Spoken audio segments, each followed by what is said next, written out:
Welcome in, everybody. This is Slammed. I am Justin Turpin. I don't know where I am in the TD Garden, to be honest. I'm somewhere in the TD Garden. I think this used to be the visiting press conference room. That's now, if you're watching on YouTube, you can tell it's turned into like some fancy living room. Look, there's like a TV behind me. It's pretty sick, Nice. pretty sick in here, but I'm pretty sure this used to be the old visiting press conference before they moved it. But I am joined by Esteban Bustillos, who is across the hall over there. He's in the actual visitors press conference room. Yeah. And we are we're just trying to just keep away from each other so the mics don't interfere. But it is funny to have to be right across the hall. But yeah, so right close behind yet so that far. door, right behind that door. He's right there.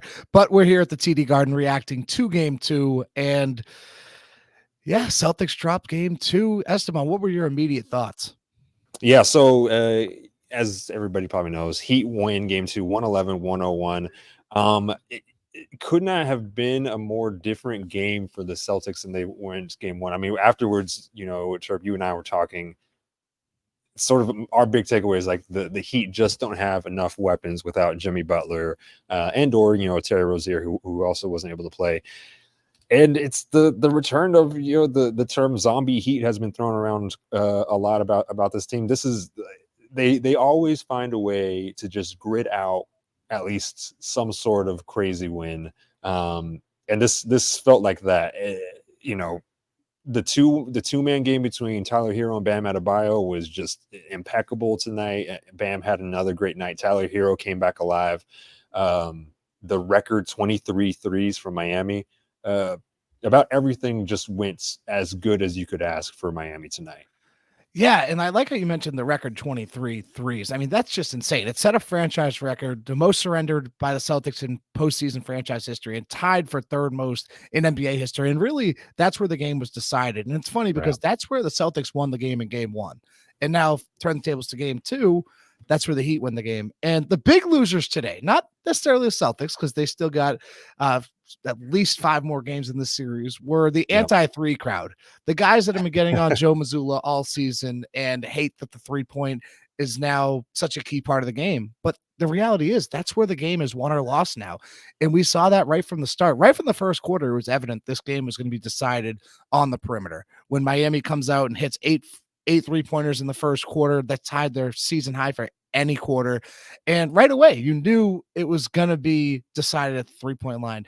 And you look at this game, it's like, is Miami really going to shoot 53% every game? Like, it's just not sustainable. And we were talking about it upstairs at halftime, where it's like, is this sustainable? Like, is it even sustainable for the second half? Turns out it was. And when you look back on like the shots that they were getting, most of them were good looks. Like, you couldn't really tell. I've rewatched the video the Miami Heat put out of like all their threes. In the moment, it really didn't look like they did that bad contesting them. When you look at back, it's like, wow, they really were slacking on the perimeter. Yeah, and so 53.5% from beyond the arc tonight for Miami, which is, again, just ludicrous. And it's funny because I remember last year having the same sort of thoughts of, oh, Miami can't keep shooting like this. And then they did. Obviously, that was a different team, a bit more loaded team from Miami. So I think legitimately probably this time around they can't keep doing this. But who knows? I mean, what do you think was sort of the key to their threes? I mean, one thing that we talked about was the Celtics really seemed to be selling out on stopping Tyler Hero from shooting. They were able to do that in the first game, made him essentially a non-factor. He finished with 20, but I noticed it a couple of times. I don't know if you saw the same thing where they would just send everybody, they would just send doubles on Hero outside.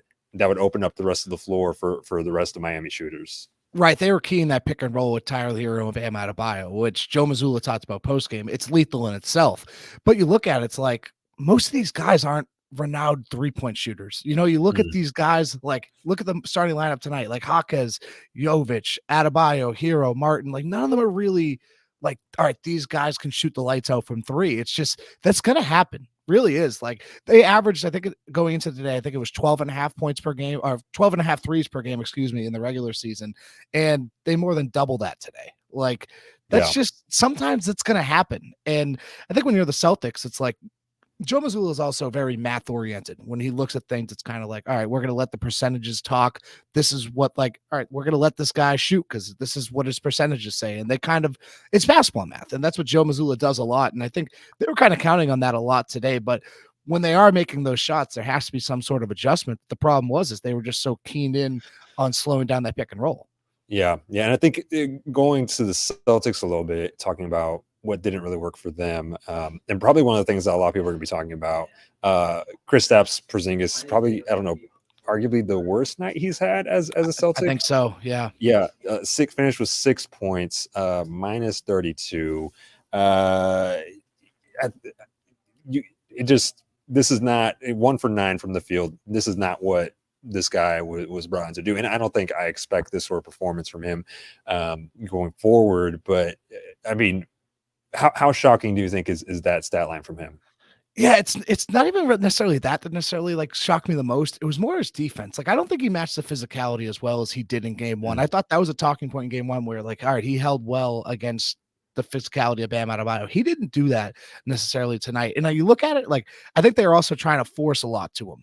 When the offense so long, he's just been a safety valve for them all year. When the offense is stalling, just get it inside to him, get it to him around the nail and let him go to work. And they kept trying to do that. And he kept trying to go up with it. And it just wasn't working. Like he was just not good tonight. Like there's no way to put it. Yeah. Like when you look at the box score does not lie. He was a minus 32. Like that is atrocious. That's very bad. Yeah, and I guess the one of the things I noticed too tonight specifically is that they weren't able to stretch the floor. He specifically wasn't able to stretch the floor the way that we're sort of used to him.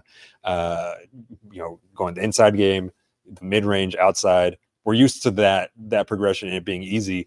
A lot of it too, like they, not just to Porzingis, the Celtics were having a lot of trouble getting the ball inside. Like Miami's hands were just there a lot tonight. They got at least several turnovers when they were trying to get inside, either to Porzingis or somebody else down low in the post. And I think that's just like Miami is obviously just going to try to key in on that, make the simple things really, really hard for this Boston team, who has been really good throughout the course of the season up until this point, doing the simple things, I think, for the most part. Those are the things that get overlooked and will win you games. And Miami just made those regular normal things that Boston does super difficult for them tonight. And those normal things you said, those small details, right? Those are especially against an inferior team. You'd be hard pressed, and anyone that tells you there is not a talent gap between the Celtics and Heat is just straight out lying. There's a clear talent gap. You can't argue to the contrary. And when you're talking about the talent gap the Celtics have, along with the stakes right now, like they are clearly the better team. You're in the postseason. All that stuff is magnified. When you're not doing those little things, you give these teams a chance to give life. And when you give these teams life, especially like Miami, like these guys, like they're like a cockroach. They will not die. Like they just will not go away. They live forever. There's nothing you can do about them. And we're seeing that. Like you give them life and they are going to make the most of it. Yeah. And that's the Heat way. I guess that's like, I hate the term Heat culture. And like Jaylen Brown called it shenanigans. And that's probably what it's closer to shenanigans in the culture, but that's what it is. You give these guys a chance and you give them an inch, they're going to make it a mile. Yeah. I mean, if there was ever a game that like you sit back and like define Heat culture with, whatever that term means, it's this, because again, looking at the box score, looking at how the Heat performed as a whole, they had some really solid performances. Wow, that's something to go right home to your parents to. Bam finished with 21. Tyler Hero had 24. Again, that was a big improvement from game one. Caleb Martin 21. But those are the leading scores. Nothing that is eye popping, but just everybody did their job so well tonight for Miami. A lot of people are talking about. I've seen just on Twitter just the Jaime Jaquez overall, and then but specifically his defense. And just a guy that like.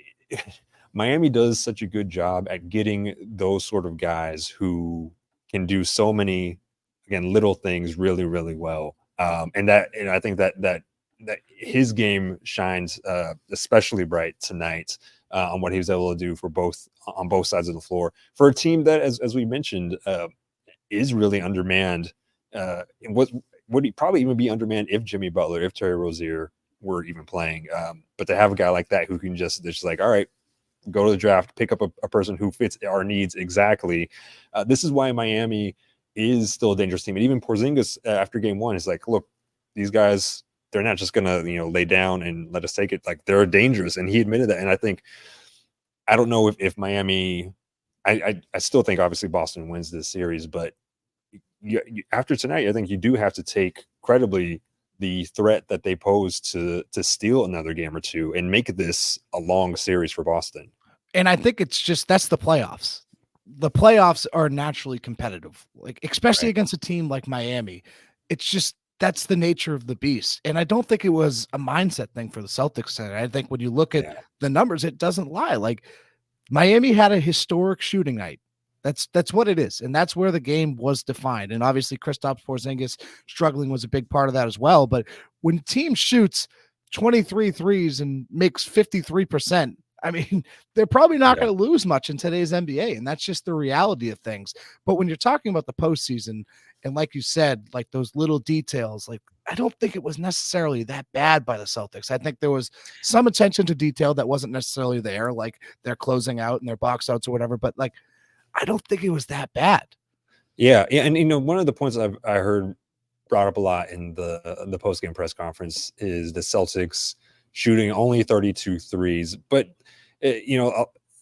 compared to Miami, not great in terms of total number, but they still hit 37.5% on most nights. 37.5% is pretty good in the NBA. Really good. It just happens to come on the night where Miami hits the most threes in the history of their franchise in a playoff game. So yeah, I sort of saw the same as that. There are obviously things that Boston needs to clean up. Turnovers being one. Porzingis just figuring out whatever needs to be figured out to get him back into the normal shape that we see him in on a night in, night out basis. But no, I don't. I know there's probably going to be some talk of like, oh, the Celtics are shook or they don't have the winning mentality. I don't think that's the case. I think it's like you said, Turp. They're just it was the playoffs, and pretty much everybody in the postgame conference said it. Like, this happens. These sort of nights happen. And Mazzulla even was like, yeah, like, you can't go and expect there's going to just be, you're going to go through a series without ups and downs. So one thing I did want to ask you, specifically with the bigs, with a night where Porzingis struggled. I know Cornette is obviously injured, so he can't really be in the rotation right now.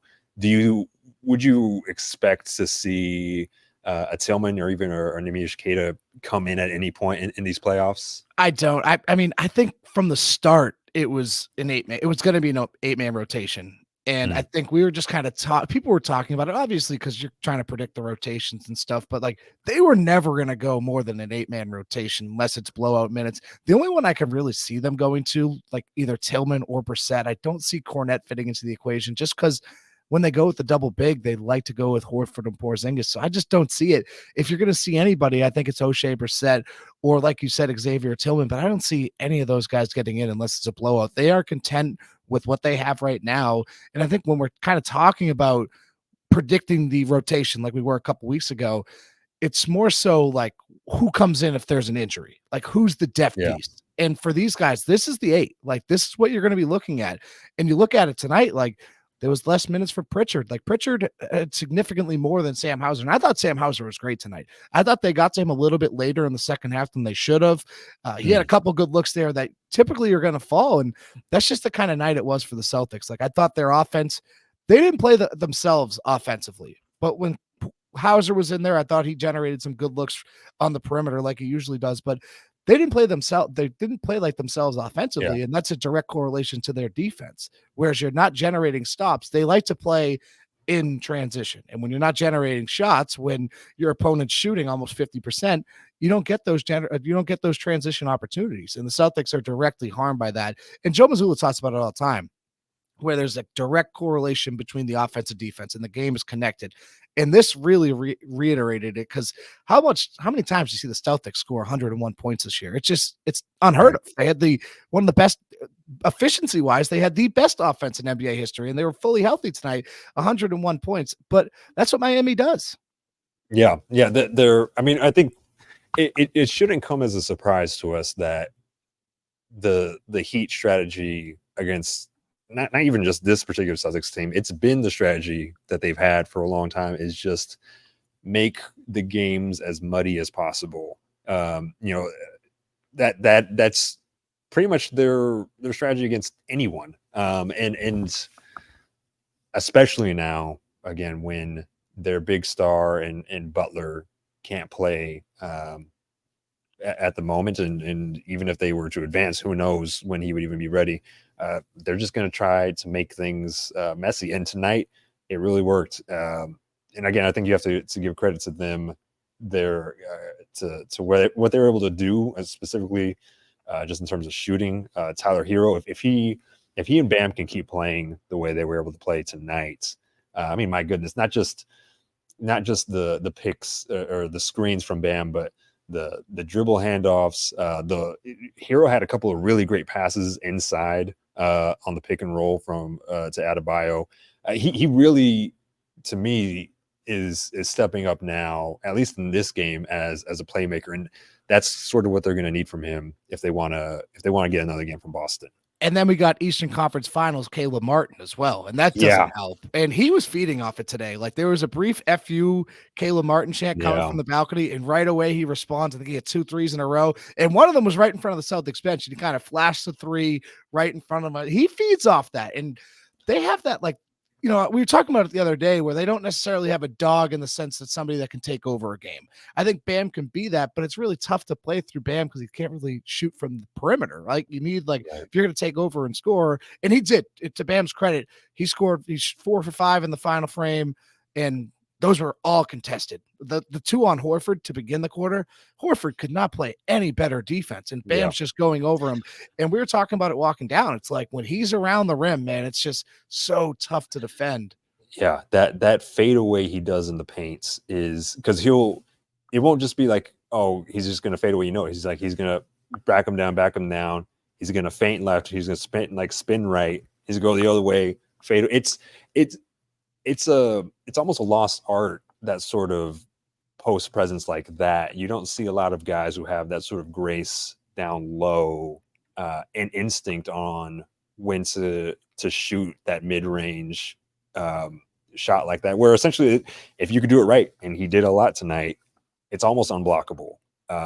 If you're as tall as Bam Adebayo, what are you going to do? And he kind of did the same thing in game 1 too. I mean, he was their leading scorer on Sunday as well. I don't know. How do you think Boston stops that, or is it just try to slow it down? Really, that's all Miami's got. Like, you're going to live with, and on game 1, they were letting Bam Adebayo take those contested mid-range. They were trying to keep him outside of the paint, make him settle for those mid-rangers, and it worked. What they're trying to do is trying to stay off that Tyler Hero pick and roll, and I think they were really keened in on that tonight, because Miami, by the numbers, isn't necessarily a terrific three-point shooting team, especially when you look at the guys that were on the floor tonight. So they were really focused on stopping that pick and roll, because that is their most effective form of offense right now, is running through Hero and Adebayo. Caleb Martin, excuse me, Gabe Vincent last year, gone. another.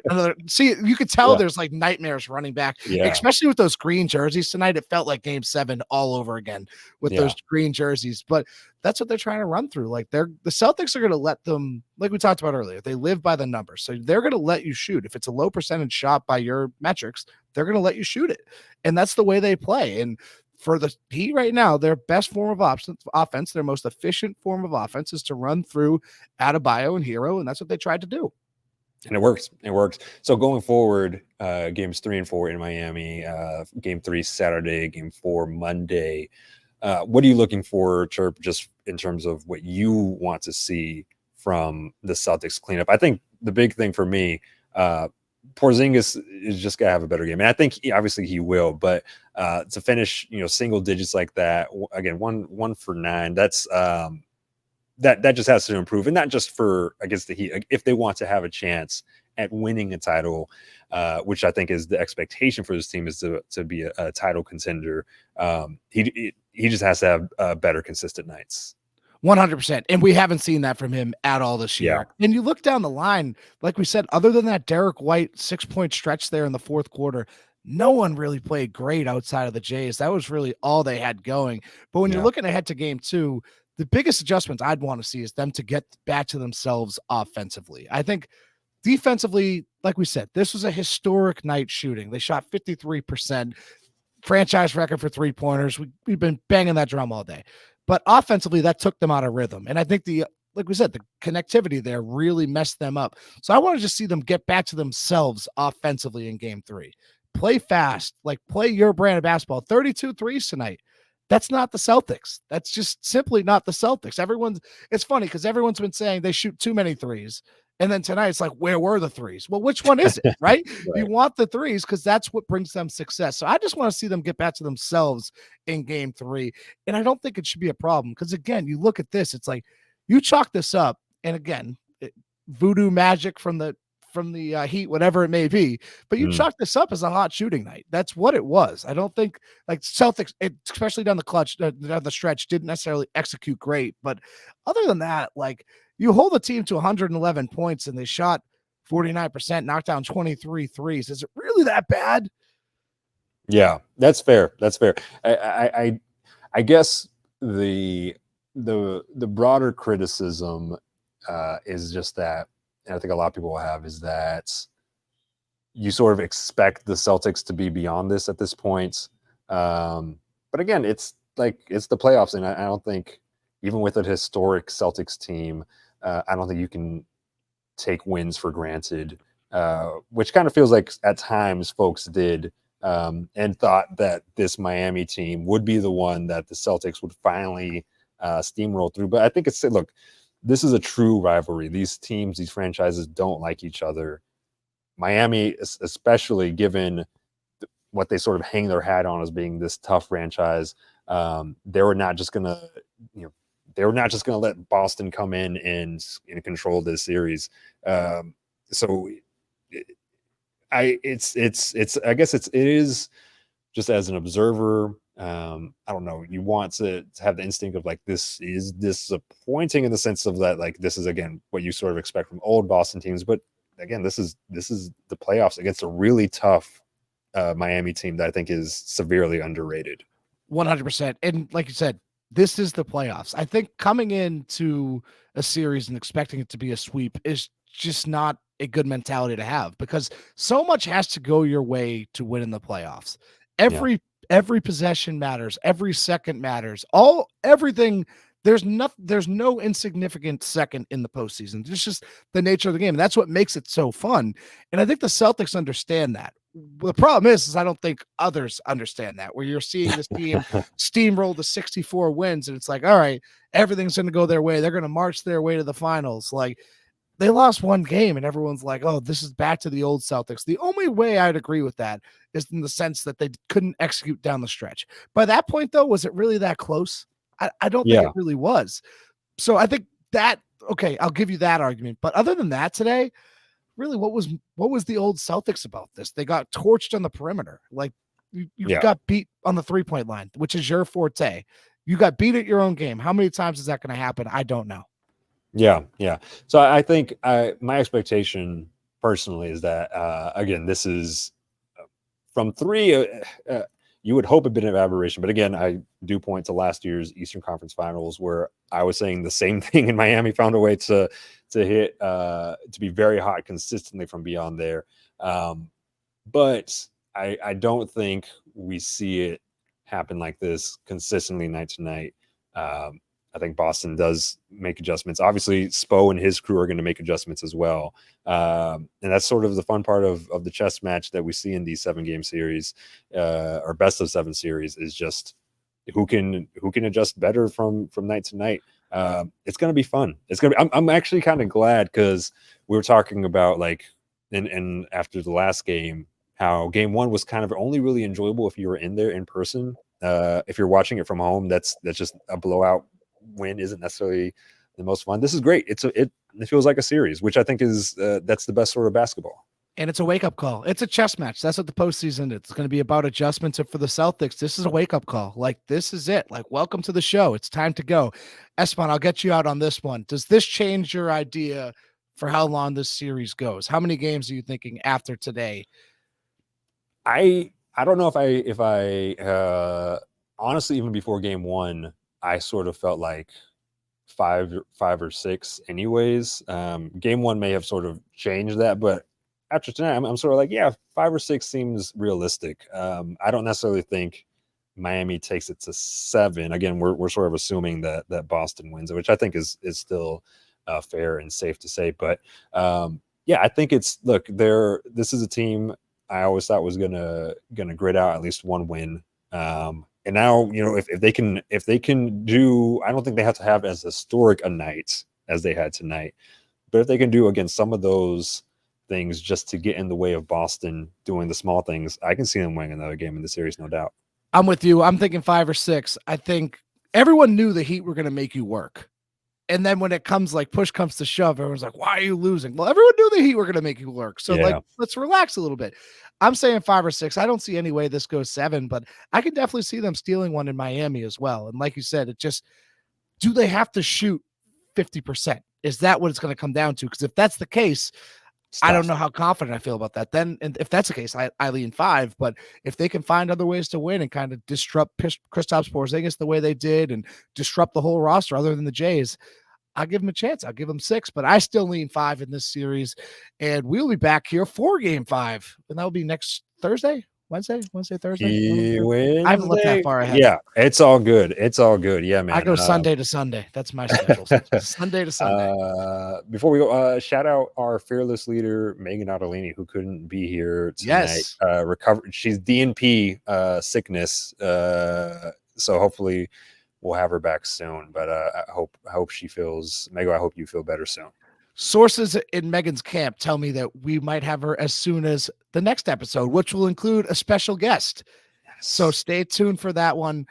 Again, I'm Justin Turpin. That's Esteban Bustillos. Thank you guys for tuning into Slam. Be sure to get us on the Odyssey app, like, review, subscribe, watch the show on YouTube, give us a like, and subscribe to EI over there as well. And we will catch you with our special guest later this week.